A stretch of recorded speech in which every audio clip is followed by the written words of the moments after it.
Qual é a coisa mais importante para qualquer ser vivo? Você poderia me dizer que é a alimentação, ou talvez a crença e a devoção em um Deus, talvez a reprodução, ou dependendo do caso, você poderia ir para um lado um pouquinho mais filosófico, como a busca eterna pela felicidade. Mas em todas essas respostas, tem um ponto específico que eu vejo que serve de base para todas elas, um ponto em comum, que é a vida. Eu não consigo te provar categoricamente que a vida seja, de fato, a coisa mais importante para qualquer ser vivo, mas honestamente, esse argumento me parece muito válido e faz bastante sentido quando a gente começa a destrinchar isso melhor.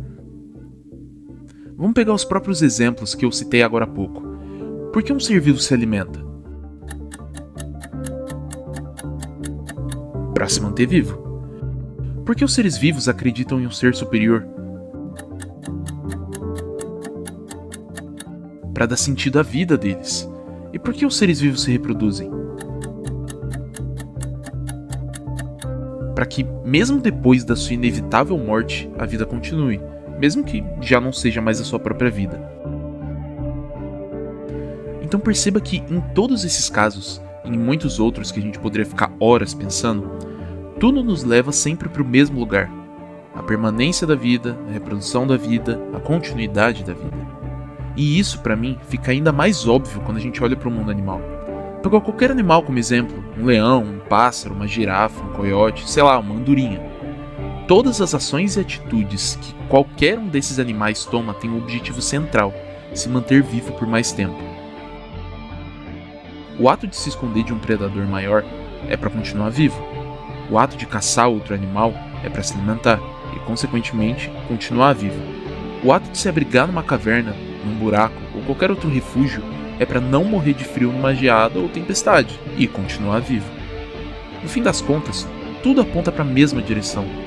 E eu sei que eu posso estar sendo um pouco repetitivo, mas essa repetição é proposital, porque isso vai ser base de toda a argumentação que eu quero desenvolver daqui para frente. Tal qual um axioma matemático, um argumento que você não pode provar, mas usando a lógica, tudo leva àquela direção. Então, acompanhando esse raciocínio comigo até aqui, eu espero que você esteja convencido de uma coisa bem simples. A coisa mais importante para qualquer ser vivo é a vida. Afinal, sem vida, ele perde a própria definição de sua existência. Ele deixa, literalmente, de ser um ser vivo.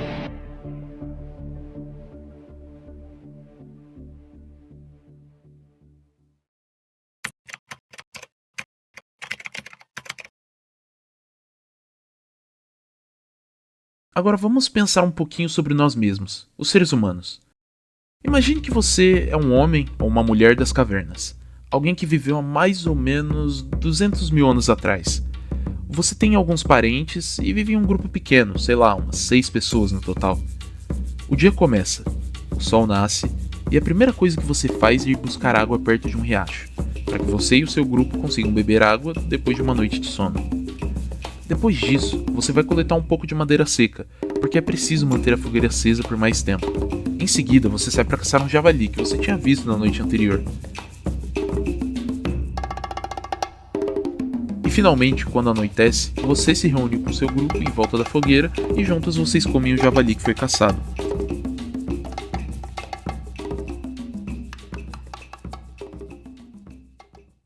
Agora, olha com calma para essa cena. Perceba que, para que você e a sua família permanecessem vivos, não bastou a simples vontade de ficar vivo. Essa vontade precisou se transformar em ação.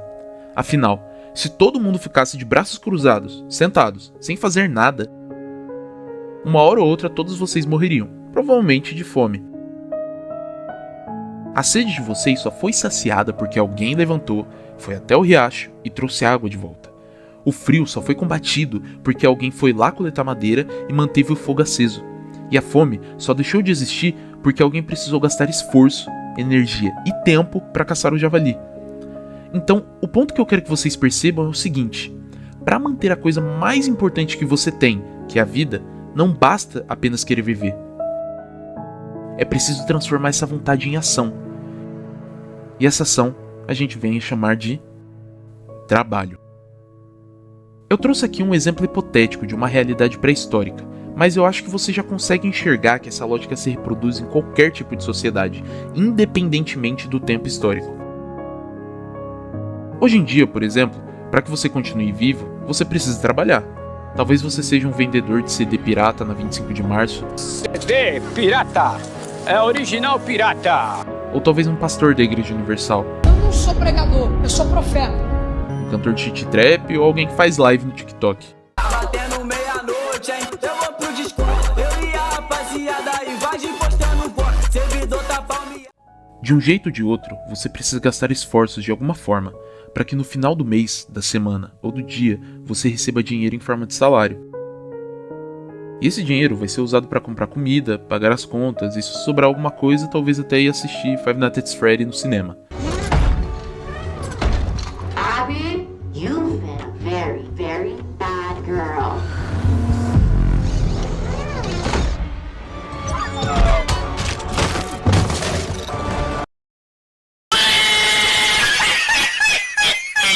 A lógica do trabalho é sempre a mesma. O que muda é só a roupagem. E você poderia me dizer: Ah, mas existem casos de pessoas que não precisavam trabalhar e mesmo assim conseguiam sobreviver. Um cidadão grego médio, por exemplo, não trabalhava, fazia filosofia, teatro, ia pra academia. e você tá certo. Mas para que esse cidadão não precisasse trabalhar, alguém precisou trabalhar no mínimo o dobro para garantir tanto a própria existência quanto a do cidadão grego médio. Não é à toa que toda a economia da Grécia Antiga se baseava na escravidão. Então, seja em qual momento histórico for, seja em qual sociedade for, para garantir a coisa mais importante que existe, que é a vida, alguém precisou antes realizar trabalho. E aqui, entenda trabalho no sentido mais amplo da palavra, o esforço necessário para garantir a vida. E esse pensamento foi o que me ajudou a entender a importância do trabalho.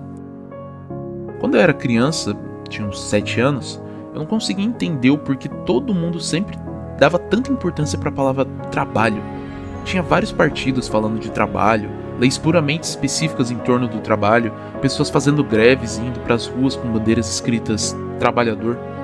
E eu me perguntava, por que não existe um partido só dos palhaços ou só dos jogadores de videogame? Eu pensava isso porque eu não entendia que o que garante tudo que a gente tem é o trabalho. E sem trabalho, nada na sociedade é produzido. A roupa que o palhaço usa para fazer as crianças rirem só existe porque alguém foi lá e produziu. O videogame que eu tinha e que jogava Lego Batman 2 só existia porque alguém transformou esforço em trabalho. Ou seja, o trabalho não é importante por uma questão moral. Não é importante porque edifica o homem ou para você deixar de ser um vagabundo. Não. Ele é importante porque sem trabalho não há produção. Sem produção não há recursos. E sem recursos não há vida.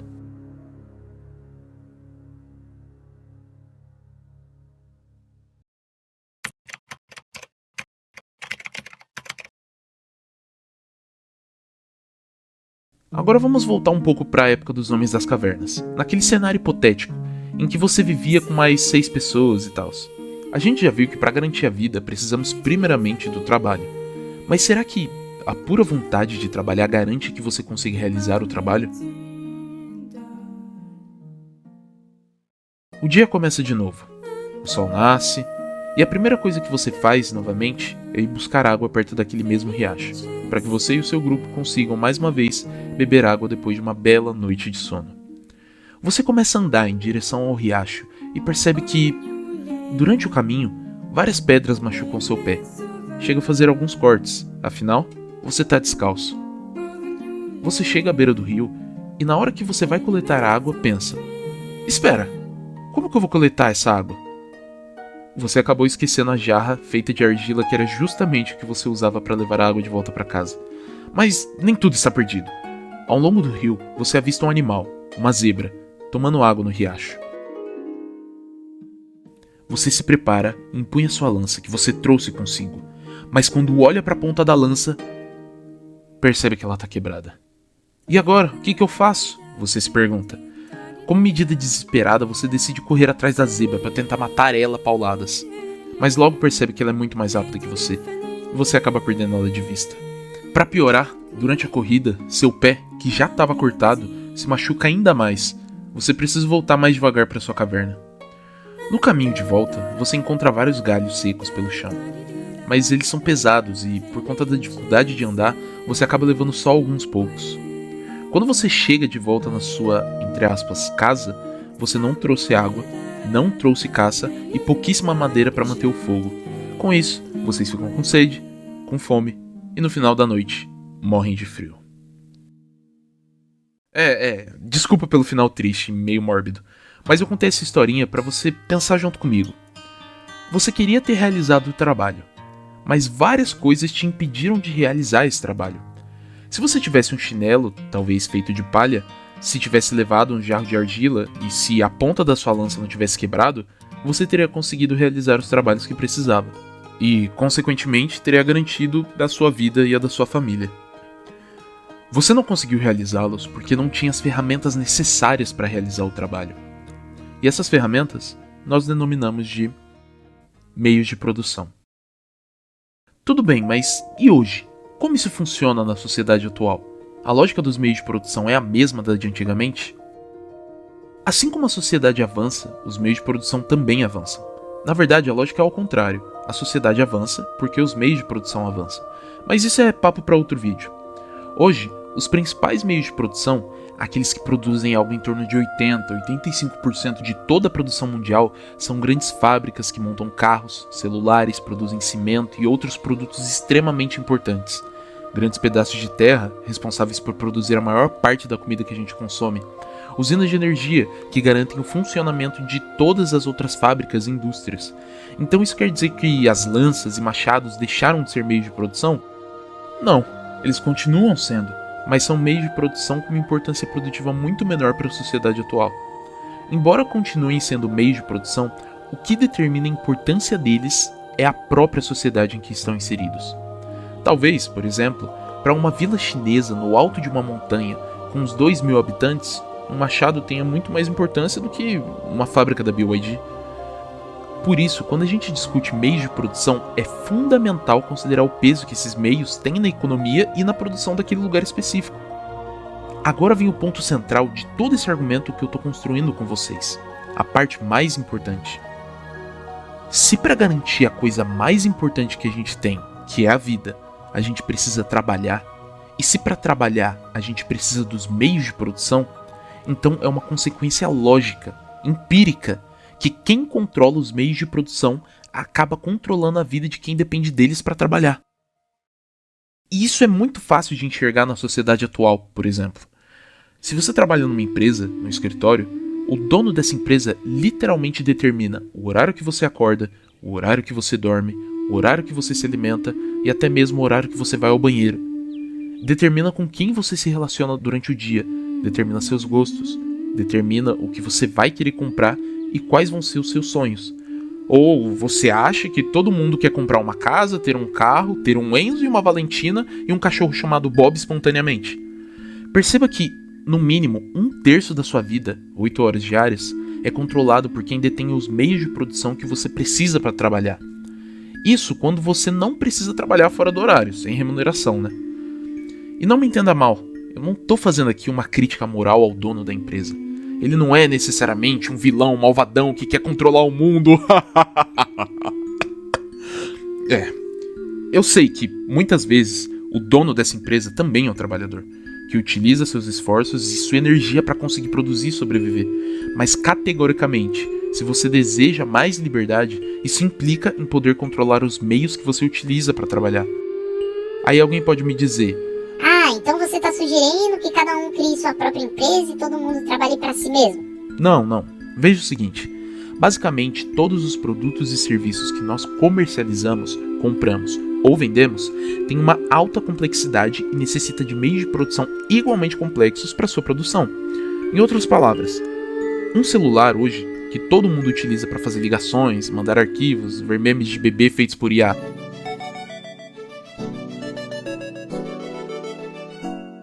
ou jogar Blockcraft 3D porque você não tem dinheiro para comprar o Minecraft original, esse celular tem uma complexidade absurda. Você não conseguiria produzir ele sozinho para poder trabalhar com ele. Um celular é a materialização do processo acumulado de centenas, milhares ou até centenas de milhares de pessoas. Para cada pequena peça dentro dele, existe uma cadeia produtiva gigantesca e a soma delas resulta no celular. Então, se os produtos são socialmente produzidos, para que essas pessoas tenham controle real sobre as suas próprias vidas e não sejam controlados por uma outra pessoa, os meios de produção também precisam ser socialmente controlados. Se fosse possível produzir tudo sozinho, se desse para fazer um carro sozinho, um prédio sozinho, uma rede social do tamanho do YouTube sozinho, eu concordaria que faria sentido os meios de produção serem privados. Mas como todas essas coisas exigem um trabalho organizado de milhares de pessoas, para que elas tenham liberdade real, elas precisam controlar os mecanismos que as controlam. Antigamente, na época dos Homens das Cavernas, e até muito tempo depois, isso não era um grande problema. Os meios de produção eram simples e qualquer pessoa, com algum tempo e esforço, conseguiria produzir os seus. Privar alguém desses meios não tinha um impacto tão grande, mas conforme esses meios foram se complexificando, o controle privado deles passou a impactar diretamente a vida de quem depende deles. Por isso aquele argumento do tipo: ah, se você não controla a fábrica de sapato, construa a própria, seu comunista safado. Simplesmente não faz sentido. É praticamente impossível que você, sozinho, com equipamentos improvisados, consiga competir em preço e capacidade produtiva com uma empresa como a Nike. Isso nos leva ao fato de que mesmo que você queira criar o próprio meio para produzir, participar competitivamente no mundo capitalista, você dificilmente, como único indivíduo, conseguirá competir contra os grandes capitalistas, assim obrigando você que quase que permanentemente a estar dependente do controle dessas grandes empresas. Mas esse papo é um pouco mais complexo e talvez fique melhor para um outro vídeo. Então, resumindo tudo, eu tentei mostrar aqui, sem saltos lógicos e sem usar conceitos que não foram explicados, que, para garantir a sua vida, você precisa trabalhar, desde sociedades mais antigas até as mais atuais. E para trabalhar, você precisa dos meios de produção. E isso implica que quem controla os meios de produção acaba controlando a vida de quem depende deles. Antigamente, isso não era um grande problema, porque os meios eram simples e fáceis de serem produzidos. Enquanto hoje em dia se torna quase impossível você conseguir o próprio meio de produção, te obrigando a se sujeitar à lógica já determinada pelo mundo que vivemos e assim controlado por uma outra pessoa.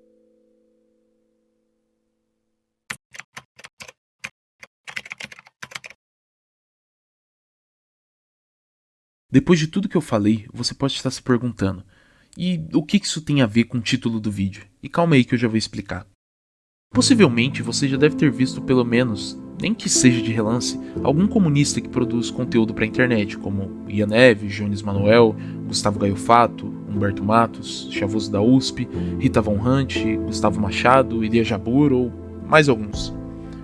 E talvez, diferentemente do que você esteja pensando, eu não vim aqui para antagonizar com eles. Não vim aqui para tentar desmoralizar eles ou fazer uma crítica barata a eles. Mas sim tentar demonstrar a principal base material de todos nós que somos comunistas. Quando você ouvir algum comunista falar que devemos expropriar as grandes empresas, latifúndios e nacionalizá-las, você deve ter pensado que os comunistas defendem tomar uma propriedade que não é deles e viver dos frutos da riqueza de uma outra pessoa. Inclusive, provavelmente achou que você estaria sujeito a essas ações. Porém, a partir de toda essa explicação, partindo de um ponto de concordância e desenvolvendo pressuposições totalmente lógicas em cima delas, eu espero que fique mais claro que não queremos expropriar as empresas de um bilionário ou de uma super grande empresa por sermos maus, ou por acharmos o bilionário ou essa empresa imoral. É uma consequência lógica da luta por determinar o rumo das nossas próprias vidas. E outra coisa que prova que não queremos tomar o seu carro, nem a sua casa e nem o seu celular, é aquilo que eu disse há um tempinho.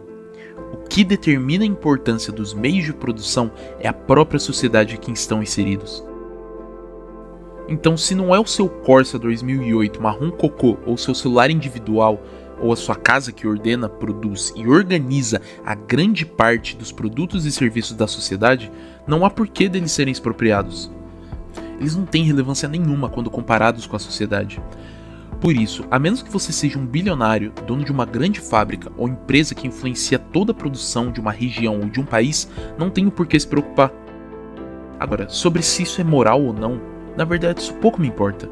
A gente até pode discutir isso em outro momento. E sim, Eu acredito e tenho muitos argumentos para defender que isso é moral, mas não me vem ao caso saber se determinada ação ou atitude, sob a visão de algumas pessoas, é certo ou errado. O que me interessa é saber o que é real, qual é a realidade, qual é a verdade. Eu ainda estou e sempre vou estar em período de descoberta, portanto, sim, eu posso estar errado. Inclusive, eu convido você a fazer um comentário, caso não tenha concordado ou não tenha entendido alguma parte. Sendo respeitoso, eu estou aberto a fazer qualquer tipo de discussão. Mas pelo menos, até hoje, essa foi a melhor explicação que eu vi acerca da propriedade dos meios de produção, coisa que eu nunca vi nenhum desses comunistas que eu citei e todos os outros falarem. Sei que eles têm muitos temas para falar e muitas coisas para discutir, porém muitas vezes esquecemos que sempre haverá pessoas novas que nunca ouviram nosso discurso, e para essas pessoas precisamos ser os mais didáticos possível, para que esses espantalhos acerca do comunismo não se reproduzam e afetem o debate público. Muito obrigado por quem ficou até aqui e até a próxima.